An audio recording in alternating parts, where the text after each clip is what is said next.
بسم الله والحمد لله والصلاة والسلام على رسول الله وعلى آله وصحبه ومن والاه إلى يوم الدين وبعد. سبحانك لا علم لنا إلا ما علمتنا إنك أنت العليم الحكيم. رب زدنا علما يا كريم، رب زدنا علما يا كريم، رب زدنا علما يا كريم. رب اشرح لي صدري ويسر لي أمري واحلل عقدة من لساني يفقهوا قولي. Dans le surat Al-Anbiya, qu'on a vu aujourd'hui de l'Islam Sifara, on a passé en revue l'histoire de tous les prophètes. Tous les Anbiya, alayhi salatu wassalam, l'histoire de tous les prophètes sont mentionnés dans la lecture qu'on a faite ce soir. Depuis Yunus alayhi salam, Daoud, Suleiman, etc., etc.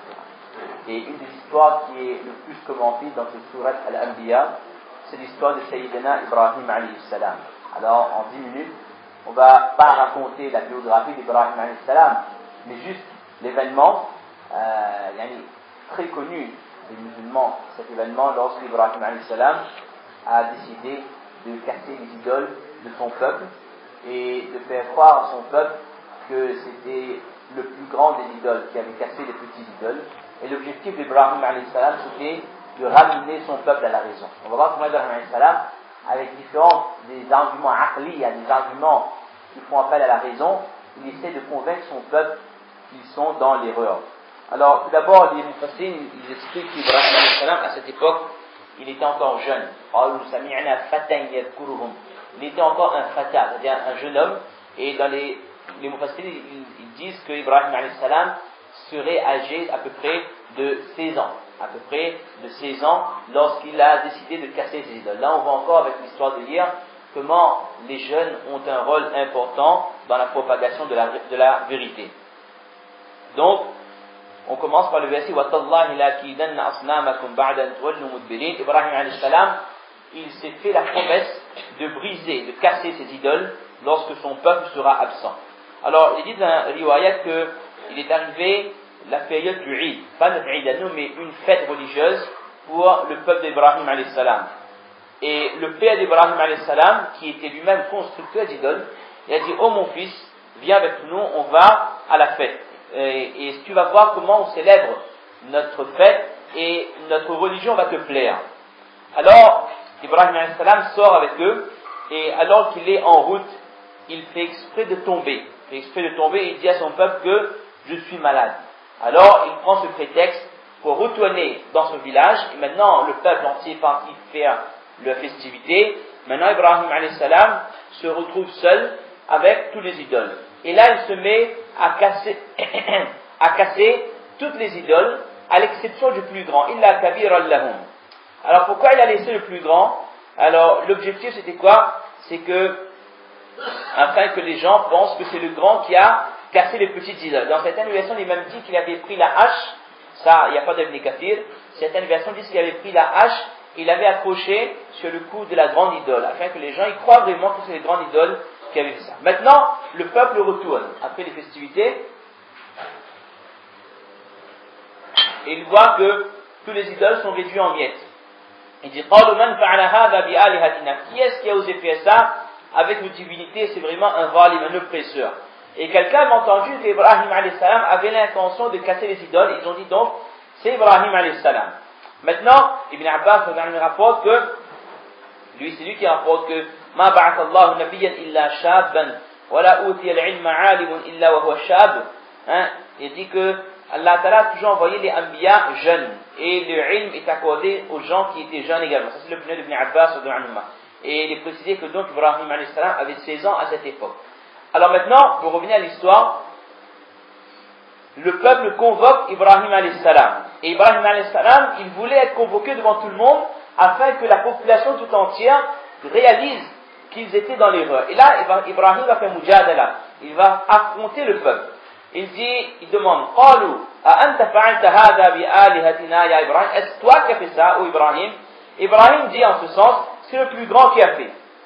Et demandez, et demandez au plus grand s'il peut vous répondre. Demandez il va dire. Alors là, il commence pas la tête, mais il commence à réfléchir. Ibrahim alayhi salam fait appel à leur raison. Là, il rit jeune, les Arabes qui rient jeune. Donc,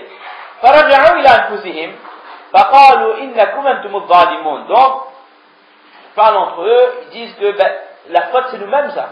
Elle dit que pourquoi on a laissé nos idoles seules sans qu'il y ait personne pour les surveiller. Déjà, qui c'est qui surveille qui? Est-ce que c'est le Dieu qui surveille la créature? Est-ce que la créature qui surveille le Dieu? Ah non, c'est Allah qui nous protège, il dit qu'on aurait dû laisser un homme protéger notre divinité. Vous voyez comment, peu à peu, ils comprennent qu'ils sont en train de tourner au ridicule. Vous voyez? Ensuite, il dit, comment se bouge la tête? Il dit, on connaît bien comment ils ne causent pas. Pourquoi tu nous dis, demande le grand, alors qu'il ne parle pas?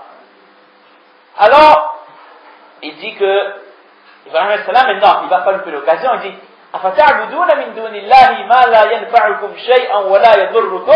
il dit, on se sort, mais comment? Il a dit qu'il parle pas, il dit, comment maintenant vous pouvez adorer quelqu'un ou quelque chose en dehors d'Allah, alors que cette chose-là ne peut rien vous faire, ni en bien, ni en mal. Et là aussi, troisième fois là, il fait appel à leur raison. Premièrement, il a dit que c'est le grand Nakassé, demande, il n'est pas causé. Et là, il dit que, ben voilà, cette idole ne peut pas vous parler, il ne peut rien faire de bien, il peut vous faire de mal. Comment est-ce que vous pouvez adorer cette idole? Et puis, on rebondit sur un autre verset qu'on a lu à la fin. Ya ayyuhan nas duriba mathalun fastami'u lah. Si on retrouve le verset, innal ladhina tad'una min dunillahi lan yakhluqu dhubaban wa law ijtama'u lah. Dans ce verset à la fin de surat Al-Hajj cette fois-ci, Allah Ta'ala explique comment ces idoles ne peuvent rien faire. Il dit que ce que vous invoquez en dehors d'Allah, ils ne peuvent même pas créer une mouche. Une mouche aussi, ces idoles ne peuvent pas créer. Et si la mouche y vient et il prend quelque chose de ces idoles, ou alors la mouche il fait du mal aux idoles, les idoles ne peuvent même pas enlever la mouche de leur nez ou alors de leur tête ou d'autres choses.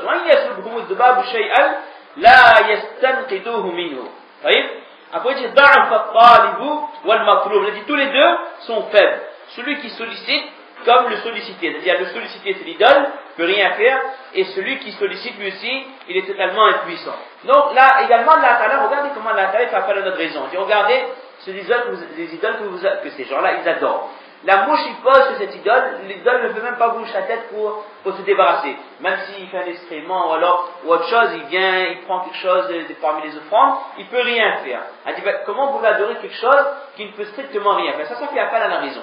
Vous dites que dans l'islam, il n'y a pas de raison, il n'y a pas de logique. Non, mais là, Allah interpelle l'intelligence humaine. Pour revenir sur Ibrahim alayhi salam, ils n'ont pas accepté l'argument d'Ibrahim alayhi salam. Il dit que, maintenant, on va le brûler. On va aider vos divinités en brûlant Ibrahim alayhi salam. Maintenant, comment ils vont faire? Ils vont rassembler les brindilles de partout. Et ils vont faire le plus grand feu qui n'a jamais été fait. Il est même dit que, même, il y avait des personnes, il a dit, hatta in kanat al mar'atu tamran, s'il y avait une femme qui était malade, elle faisait le niyat, que si